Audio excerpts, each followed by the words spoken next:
Queridos irmãos e queridas irmãs, nós estamos de volta com mais um vídeo da série Estudando o Evangelho segundo o Espiritismo.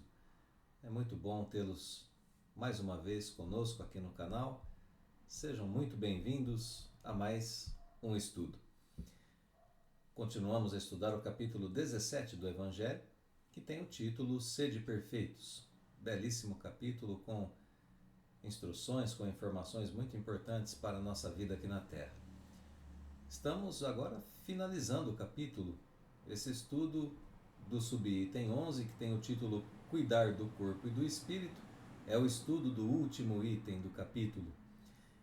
Esse subitem é composto por 2 parágrafos com a instrução de Georges, Espírito Protetor de 1863. Em resumo, nós podemos dizer que essa instrução relembra que nós somos seres formados de espírito e matéria aqui na Terra. Portanto, ela trata da condição integral do ser aqui na Terra. E que assim sendo, sendo formados por espírito e matéria, temos responsabilidades para com esses 2 âmbitos da nossa existência. Ensina que devemos buscar o equilíbrio entre essas 2 esferas da vida para conquistarmos a perfeição. Esse é o resumo da instrução do Espírito Georges.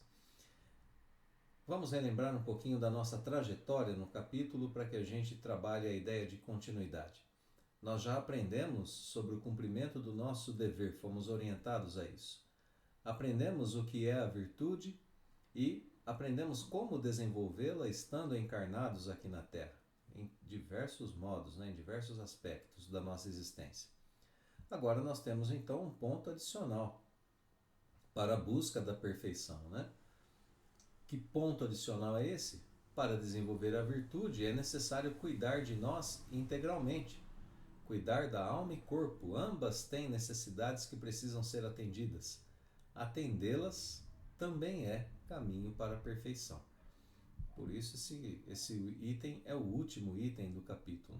É cuidarmos de nós mesmos na busca dessa perfeição que nós desejamos alcançar enquanto espíritas, enquanto filhos de Deus. Então vamos ao item, primeiro parágrafo, cuidar do corpo e do espírito. Consistirá na maceração do corpo a perfeição moral?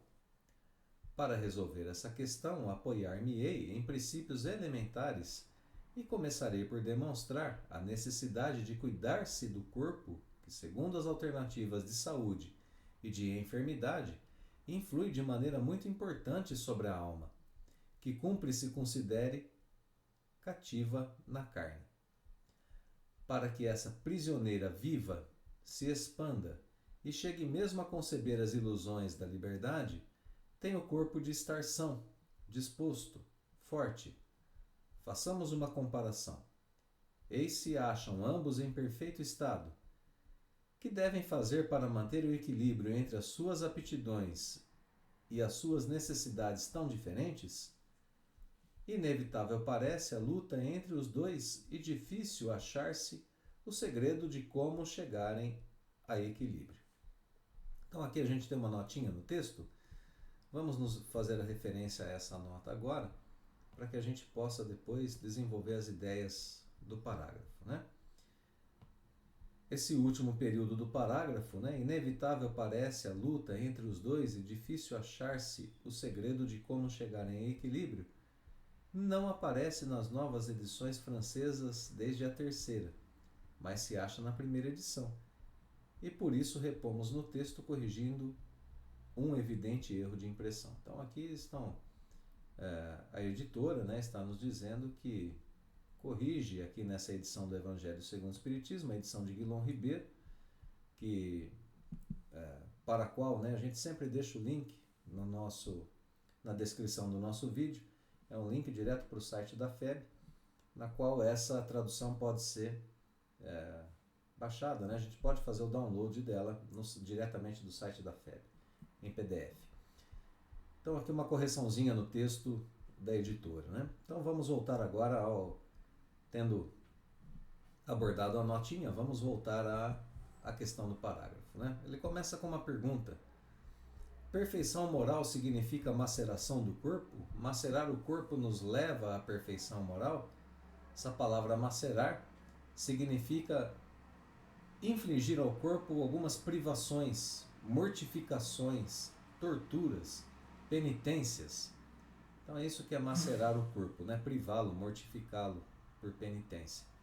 Isso nos leva à perfeição moral? A primeira pergunta é essa, né? Se a gente macerar o nosso corpo, a gente chega à perfeição moral? A resposta do texto, né, começa da seguinte forma. Vamos demonstrar a necessidade da gente cuidar do corpo. Porque a gente tem duas alternativas para o corpo. Ou ele está saudável ou ele está enfermo. Então a gente só tem essas duas alternativas para ele. Ou saudável ou enfermo. E a gente tem que considerar que ele influi sobre a alma de maneira muito importante. O corpo saudável tem influência sobre a alma. O corpo enfermo tem influência sobre a alma. Então é melhor que a influência seja de algo saudável. Isso é óbvio da gente perceber, né? Então a gente precisa considerar a alma como cativa, como presa ao corpo, né? Como uma prisioneira do corpo. Se ela é uma prisioneira do corpo e o corpo pode estar saudável ou enfermo, exercendo influência sobre ela, é melhor que ele esteja saudável. Então, para essa prisioneira, né, para que ela viva, para que a alma viva, para que ela se expanda e para que mesmo para que ela tenha ilusões de liberdade, né, para que ela almeje se libertar do corpo, tem um corpo que estar são, disposto, forte. Ele tem que oferecer bons recursos à alma, boas condições a ela. Então, na sequência, uma comparação. Se os dois estiverem em perfeito estado, alma e corpo, o que devem fazer para manter o equilíbrio de suas aptidões e necessidades tão diferentes? O corpo tem algumas necessidades, alimentação, repouso. A alma tem outras, meditação, progresso moral, orientações, instruções, que devem fazer com que ela faça a limpeza, né, de seus sentimentos, do seu aspecto emocional, do seu aspecto mental. Então, cada um dos dois tem necessidades e aptidões diferentes. A alma pensa, a alma recebe as impressões do corpo, né? O corpo precisa estar são para transmitir boas impressões à alma. Então, cada um dos dois tem suas características. E parece que a luta entre os dois é inevitável. A alma quer as coisas próprias do campo do espírito e o corpo quer as coisas próprias do âmbito corpóreo. Ele quer o prazer, ele quer aquilo que o faz transmitir boas sensações à alma. Parece que é difícil chegar a esse equilíbrio. Essa é a consideração que faz até agora esse espírito protetor, né? Então o corpo tem influência sobre a alma, ele precisa estar são, já são princípios colocados, né? O corpo são proporciona melhores condições de vida, de crescimento, de fortalecimento para a alma, e os dois têm aptidões e necessidades diferentes. Então, aqui o interessante é que aparece uma palavra aqui que é quase imperceptível para a gente, né? A luta entre os dois parece inevitável. E aqui o texto já nos deu, né, orientações que nos levam a pensar que essa luta ela só parece inevitável, só é uma luta aparente. Na verdade, não há luta entre alma e corpo. Há correlação, há simbiose, né? Há uma vida em comum para a alma e corpo. E é isso que a gente precisa encontrar. Equilíbrio. O equilíbrio de estarem os dois sãos, os dois dispostos, os dois fortes, os dois em perfeito estado. Essa aqui é a nossa luta pelos sede perfeitos, né? A nossa luta íntima pelos sede perfeitos. Esse capítulo que abordou até agora, né? Relações nossas com o exterior, relação nossa com o próximo, com Deus. Agora ele traz a luta íntima, mais um aspecto de continuidade do texto aqui, né? A luta pelo equilíbrio íntimo. Então esse parágrafo, em resumo, rejeita a maceração do corpo como meio de perfeição moral. Isso não existe, né? Deixar o corpo doente para alcançar a perfeição moral não é o caminho correto. Ao invés disso, oferece o equilíbrio entre alma e corpo como sendo o caminho correto para a nossa perfeição moral, para o sede perfeitos.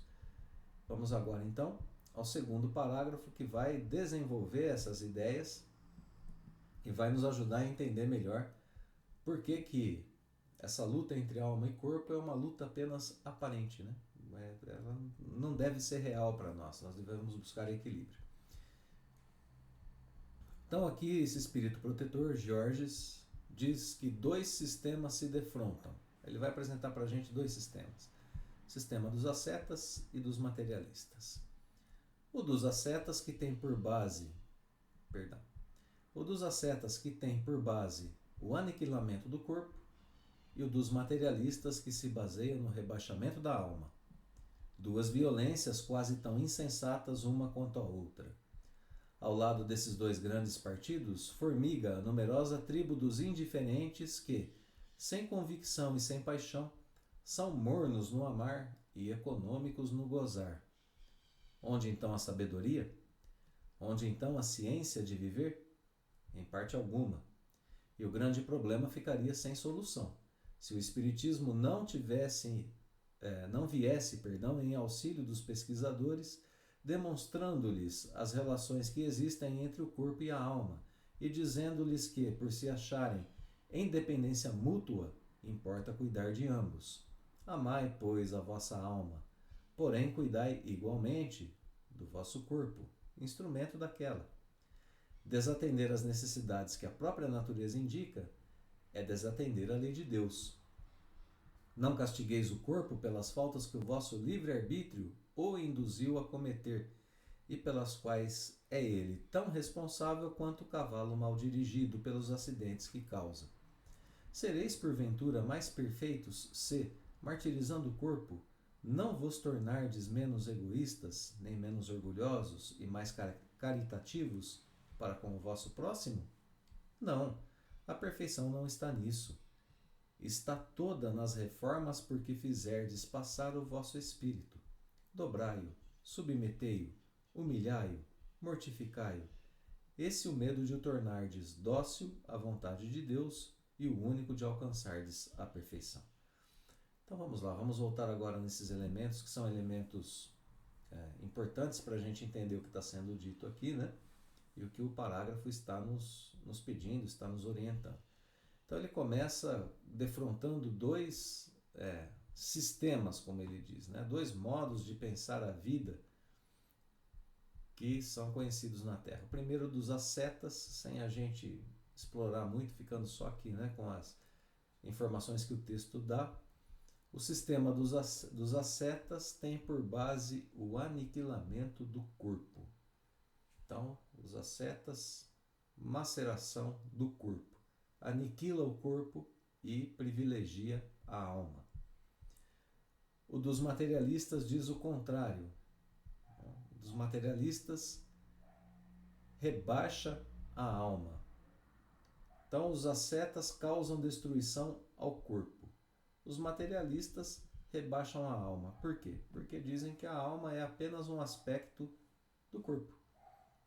Terminado o corpo, acabou a vida corpórea, extingue-se também a alma. Dois sistemas que nada têm a ver com o espiritismo, né? Um privilegia o corpo, o outro a alma. O que é que esse espírito diz sobre esses dois sistemas? Que eles são duas violências insensatas. Não tem o menor bom senso entre essas, né?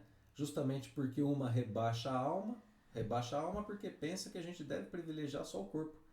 Porque pensa que a vida única é a vida corpórea. Isso rebaixa o estado da alma. A alma não tem vida fora do corpo para os materialistas, né? Pensam alma naquele sentido de vitalidade corpórea, vitalidade física. Sensações e apetites do corpo são privilegiados sempre. Isso rebaixa a alma o tempo todo. Então, por isso o texto trata essas duas formas de entendimento sobre o homem como sendo uma violência, já que cada uma destrói uma parte importante do indivíduo.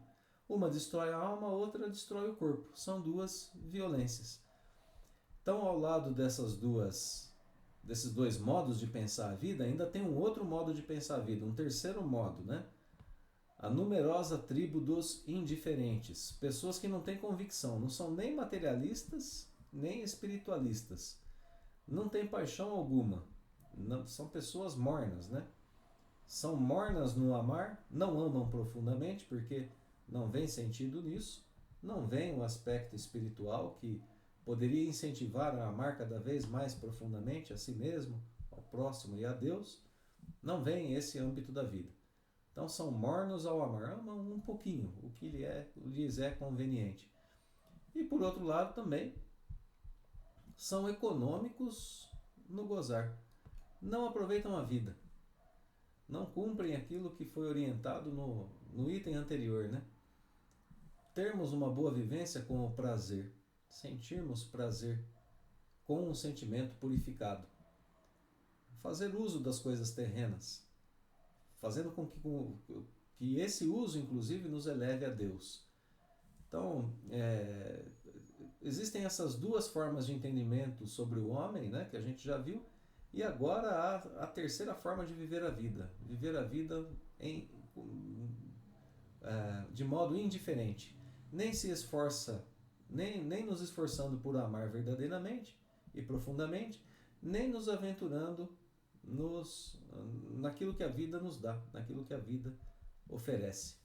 Então aqui os três modos de viver a vida foram criticados, né? Esses três modos distintos de viver, de acordo com o entendimento que a gente tem da natureza humana, foram criticados.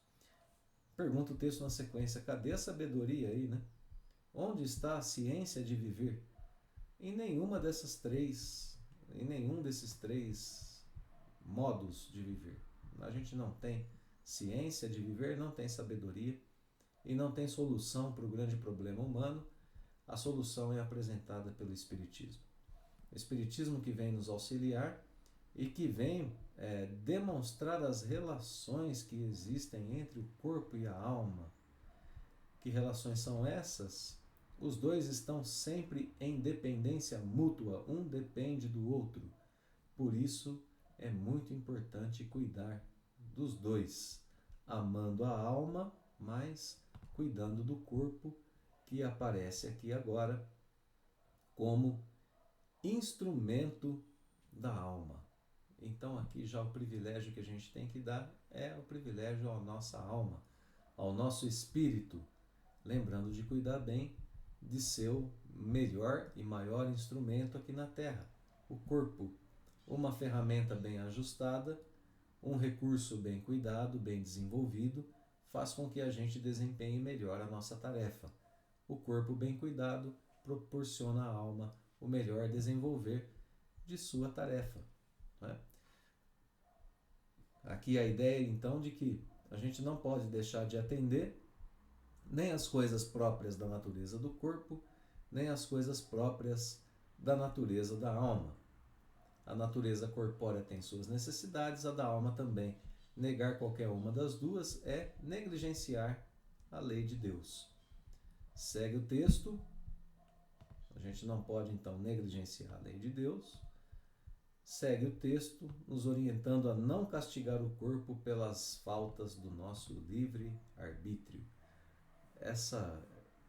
Esse trechinho aqui do texto é um trechinho muito interessante, muito importante, né? Por que a gente vai maltratar o nosso corpo se ele só faz aquilo que o nosso livre-arbítrio, que as nossas escolhas o levam a fazer? É o livre-arbítrio responsável pela atitude equivocada. O problema está nas escolhas que nós fazemos e não no instrumento. O corpo é só instrumento. Ele é guiado. E aí, na sequência, né, a comparação que Kardec faz com o cavalo mal dirigido é sensacional para a gente pensar, né? Que recurso maravilhoso que Kardec usou aqui. A gente guia mal o cavalo, ele causa um acidente e a gente vai e castiga o cavalo. A culpa não é dele, não foi ele que causou o acidente. Quem causou o acidente é quem o estava guiando. Nós é que levamos o animalzinho, né, o cavalo, a causar o acidente. Então, qual é o sentido de maltratá-lo? A mesma coisa com o nosso corpo. Nós é que conduzimos o nosso corpo. Nós é que guiamos as atitudes do nosso corpo. Não faz o mínimo sentido castigar o corpo pelas escolhas que nós fazemos, as escolhas do nosso livre-arbítrio, né? Outra pergunta: será que a gente se tornaria mais perfeito se a gente martirizasse o nosso corpo? Não, porque martirizar o corpo não nos torna menos egoístas, nem menos orgulhosos e nem mais caridosos para com o próximo. Por isso que a perfeição não pode estar nesse tipo de atitude, né? Está a perfeição nas reformas que a gente fizer em nosso espírito. E aqui a perfeição está colocada então na reforma do espírito, da alma, no bom uso do livre-arbítrio, no bom uso das nossas escolhas, nas escolhas corretas para o corpo e para a alma. Bom, se a escolha correta para o corpo é mantê-lo saudável, cuidar bem dele, a escolha correta para o espírito é reformá-lo, é modificá-lo. E aqui aparecem verbos tanto quanto fortes, né? Dobrai o espírito, submetei-o, humilhai-o, mortificai-o. Como que a gente faz isso, né? Dobrar, submeter, humilhar, mortificar o espírito.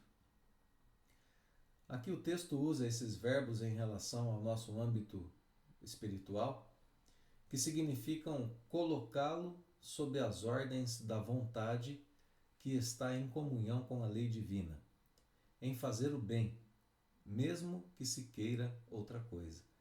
Porque nós, enquanto espíritos, temos uma personalidade formada. Temos as nossas tendências, as nossas inclinações, e nem sempre são boas. Nós desejamos coisas que nós sabemos que são contrárias à lei divina. E é aqui que a gente vai dobrar o nosso espírito, é aqui que a gente vai submetê-lo à nossa vontade, é aqui que nós vamos, de fato, se a gente quiser pensar assim, né, humilhá-lo, tirando os seus acessos de raiva, de egoísmo, de orgulho, de vaidade, de impulsos de revolta, de incompreensão. É assim que a gente vai humilhar e mortificar esses impulsos que são, na verdade, más tendências, que são imperfeições, que são vícios, às vezes. É aqui que a gente vai, então, através dessa reforma, cumprir com essas orientações que o Evangelho vem nos trazendo, né? Colocar o espírito sob as ordens da vontade em comunhão com a lei divina, em fazer o bem, mesmo que se queira outra coisa. É assim que a gente reconduz a nossa existência no âmbito espiritual. Então, por fim, né? Esse é o meio de tornar o espírito dócil à vontade de Deus e o único de alcançardes a perfeição. Georges, Espírito Protetor, Paris, 1863. Esse parágrafo, portanto, apresenta a solução do problema, né, do equilíbrio